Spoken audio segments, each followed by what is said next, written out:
मेरे बच्चे, मैं जानता हूँ तुम इस जीवन में बहुत सारे कष्टों से घिरे हुए हो और तुम्हें ना ही इन परेशानियों से निकलने का कोई मार्ग दिख रहा है, ना ही तुम्हारी परेशानियाँ खत्म होने का नाम ले रही हैं। और तुम हमेशा यही सोचते हो कि बस ये जीवन खत्म हो जाए और मुझे मुक्ति मिल जाए।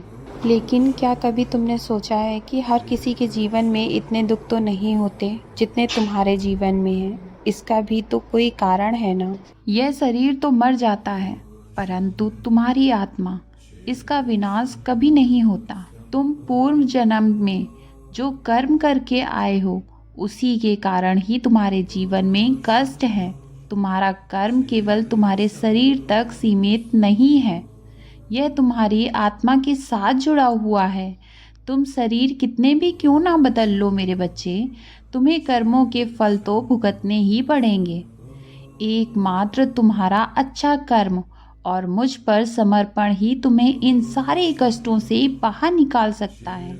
मैं तुम्हारे कष्टों को पूर्णतया खत्म तो नहीं कर सकता, परंतु तुम्हारे कष्टों को कम अवश्य कर सकता हूँ। तुम्हें कष्टों को सहन करने की शक्ति अवश्य दे सकता हूँ। अच्छे कर्मों में गलत कर्मों को खत्म करने की शक्ति होती है मेरे बच्चे।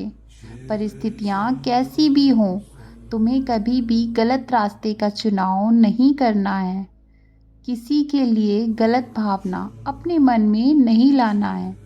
अगर तुम्हारे साथ कोई गलत कर रहा है तो उसे भी अपना कर्म भुगतना होगा। मेरे बच्चे, तुम अगर मुझ पर विश्वास करते हो तो तुम्हें किसी भी बात से डरना नहीं है, घबराना नहीं है। अपने कर्मों को सही रखना है, कोई गलत कार्य नहीं करना है और तुम्हारे साथ मैं कभी गलत नहीं होने दूंगा। मैं सदैव तुम्हारे साथ रहूंगा।